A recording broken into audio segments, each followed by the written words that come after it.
Olá, meus queridos, tudo bom com vocês? Bem-vindos à nossa aula de Geografia. Estamos na aula do 7º ano, aula de número 56. Eu sou a professora Flaviane e, como eu sempre peço para vocês, não deixem de ter em mãos os materiais. Caderno, caneta, lápis, borracha, tudo o que for necessário para as suas anotações. Reforço aqui com vocês que essas anotações são importantes para que vocês respondam às atividades e também façam um exercício de fixação do conteúdo. Então é importante que vocês tenham em mãos, porque esses materiais, eles fazem parte da aula também, ok? E hoje a gente vai começar então uma sequência de aulas relacionadas então aos domínios morfoclimáticos. Lembrem que nas aulas passadas a gente viu um pouco sobre características físicas do nosso território, né? Relevo, hidrografia, climas. O que isso influenciou, então, para que a gente pudesse ter os tipos de vegetação, os biomas também que nós vimos, e agora isso vai influenciar para que a gente possa conhecer aqui, então, os domínios morfoclimáticos, tá? Então, é bem importante que vocês tenham visto, tenham feito as atividades das aulas anteriores, para que a gente possa dar sequência, então, nessas aulas aqui. Qual é o nosso objetivo, então? É caracterizar as dinâmicas dos componentes voltados às questões físicas do território e que compõem os domínios morfoclimáticos. Então, morfo de morfologia, tipologia, e climáticos porque tem a ver, né, com o tipo de clima de cada região. Então, o que é, afinal de contas, né, domínios morfoclimáticos? Vamos entender primeiro, então, esse conceito. O sistema natural da Terra, ele é composto por uma série de elementos que, quando combinados, né, resumem-se o quê? A litosfera, a atmosfera, hidrosfera, biosfera, as esferas da Terra, né? Lembrem que a gente já estudou em relação a isso, então vocês já sabem o que é cada esfera da Terra. No entanto, né, é errôneo, então é errado a gente pensar que esses diferentes fatores, eles se comportam de forma independente, né? Que eles são isolados entre si. Quando, na verdade, eles se encontram em constante, né, e ininterrupta, então não se interrompe, está sempre acontecendo ali uma interação entre esses elementos. As esferas, elas conversam entre si, né, para que essas interações elas aconteçam. Assim, para caracterizar então essa relação natural, a gente utiliza o conceito de domínio morfoclimático, que nada mais é do que uma forma de classificação dos ambientes naturais com a sua consequente regionalização, tá? Então, essa interação entre essas dinâmicas, né, essa morfologia, tipologia ali, então em relação à litosfera, né, o que nós vemos, e os elementos climáticos que o compõem, né? E isso é regionalizado para que a gente possa compreender melhor, né, cada um desses tipos, cada um desses domínios morfoclimáticos. Então, os domínios morfoclimáticos, eles se resumem aqui, como a gente pode esquematizar. Então, no centro, nós temos o domínio morfoclimático, que ele vai ter relação com o solo, a hidrografia, o clima, o relevo e a vegetação.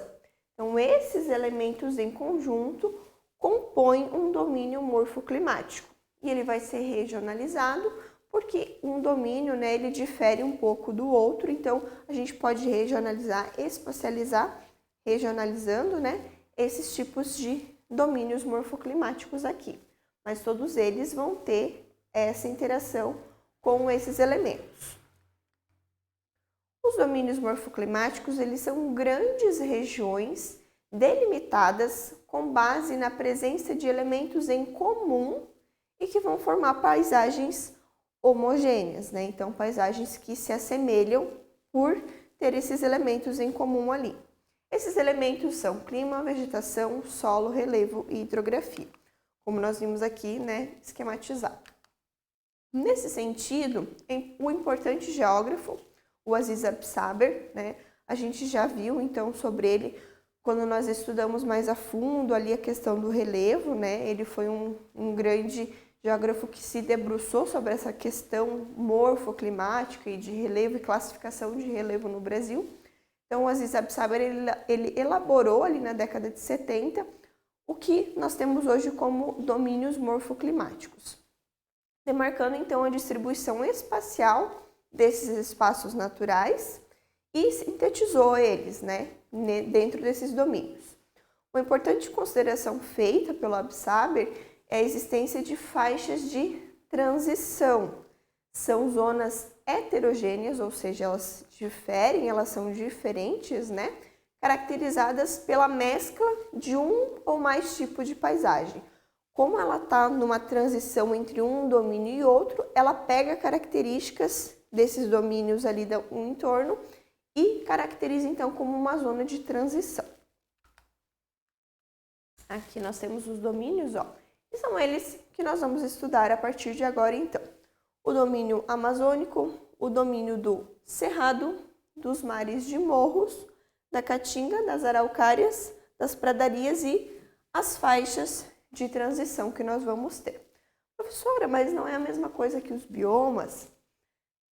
Eles se interligam ali com os biomas, têm relação com os biomas, mas a diferença é que aqui nos domínios morfoclimáticos nós vamos focar nas características físicas, que são solo, hidrografia, clima, relevo e vegetação.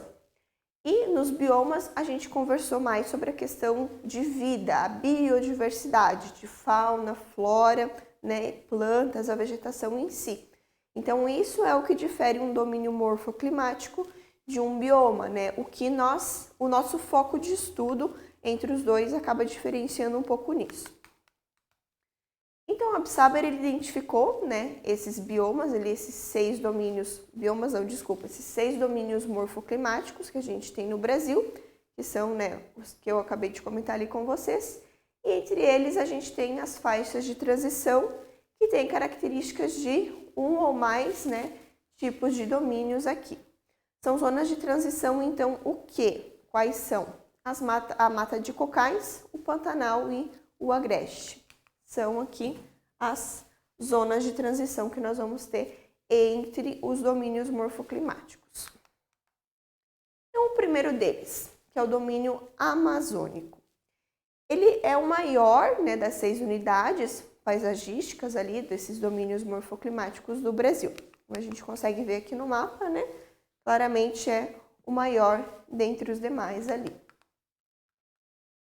Ele situa-se, né, na região norte, predominantemente, né, por ser o domínio amazônico, então a localização dele é a região norte do Brasil, e abrange então os estados do Acre, Amazonas, Pará, Amapá, parte ali de Roraima e de Rondônia também, o extremo norte do Tocantins, e ele acaba coincidindo, né, quase totalmente com a área da floresta amazônica, então que vai ser a vegetação que vai predominar nesse domínio morfoclimático.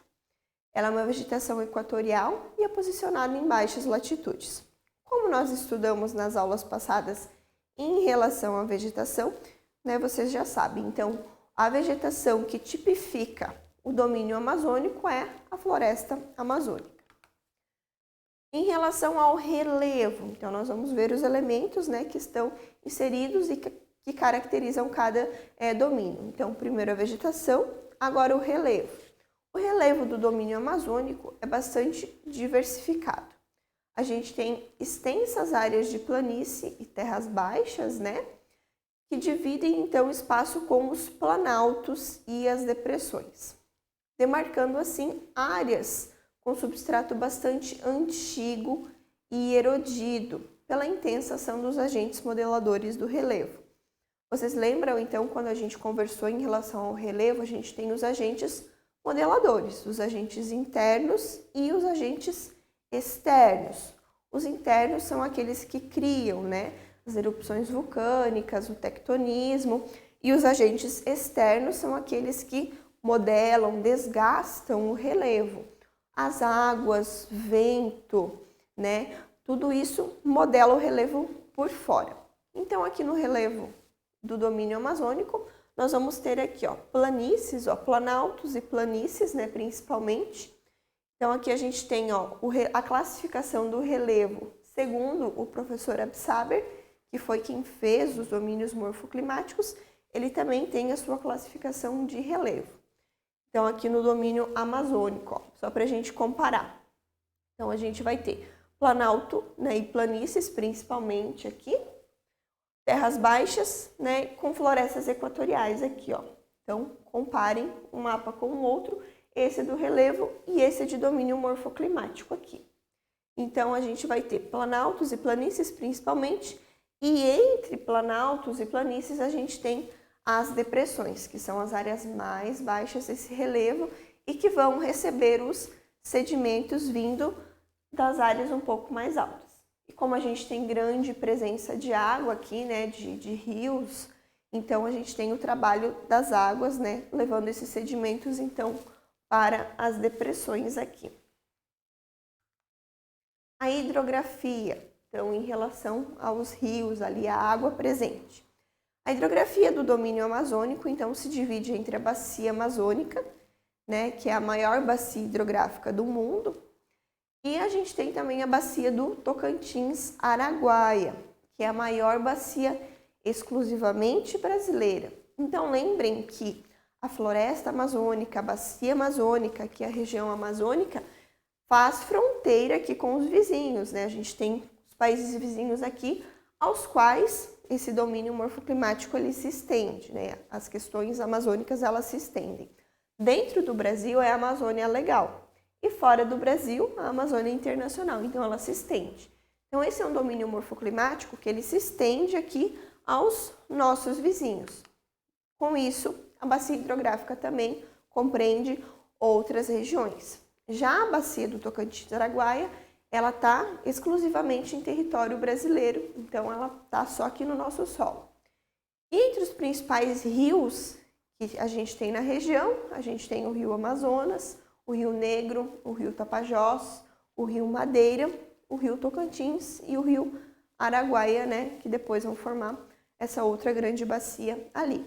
Então a hidrografia que compõe esse domínio morfoclimático, os principais rios e as principais bacias hidrográficas são essas aqui, então. Já em relação ao clima, então a gente viu com relação à vegetação, ao relevo, hidrografia e agora o clima. É do tipo equatorial, né, que predomina então a umidade em função da presença da floresta amazônica, que vai gerar evapotranspiração, então as plantas elas estão transpirando, né, mandando umidade para o ar, com chuvas constantes, né, isso gera então constantes chuvas ao longo do ano todo. É um clima quente, né, e com baixa amplitude térmica, ou seja, a variação, né, climática entre um período mais quente e um período mais frio fica ali numa média anual, em torno de 24 graus. Não difere muito disso.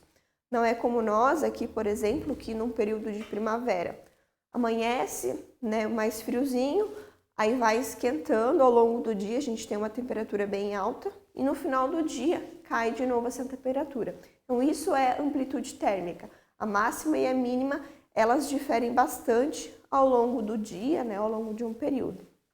Já que nessa região, nesse domínio morfoclimático, não. As temperaturas elas são mais constantes, então a amplitude térmica ela não varia tanto. Tá? E em relação ao clima, né, é tipo equatorial justamente pela posição desse domínio em relação, né, à linha do Equador ali. Então aqui a gente vai ter, ó, em relação às bacias hidrográficas, né, a hidrografia, ó, aos rios que compõem e o tipo climático que está presente aqui, então, nesse domínio morfoclimático. Os solos, que também são um elemento importante. Os solos, apesar de a gente ter aquela vegetação exuberante, que é, né, a floresta equatorial amazônica, o solo no qual essa floresta está, né, fixado ali, é um solo pobre em nutrientes, né, e ele é um tanto quanto arenoso. O que constrata, né, tem essa diferenciação, né, como eu comentei, em relação então à vegetação exuberante que a gente acaba vendo. Em contrapartida, a gente tem uma camada de material orgânico que é depositado então nessa superfície, né, ali nesse solo, o que proporciona a fertilização desse solo.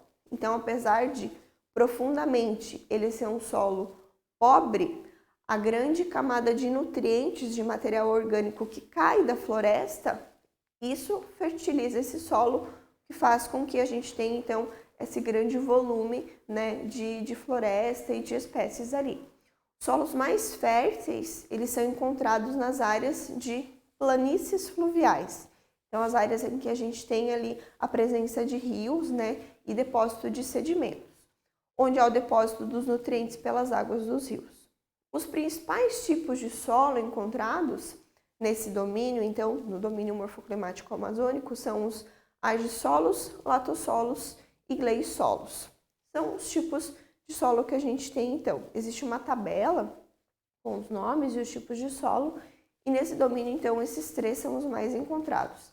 São solos, né, que não tem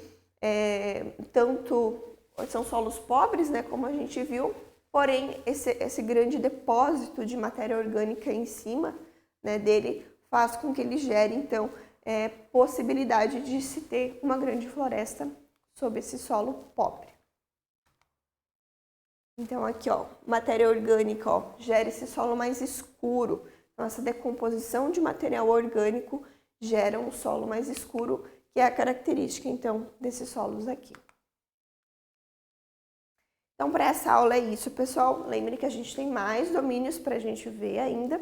Não deixem de fazer as atividades relacionadas a essa nossa aula. E na próxima a gente continua vendo e conversando sobre os outros domínios. E até a próxima aula, então. Tchau, tchau!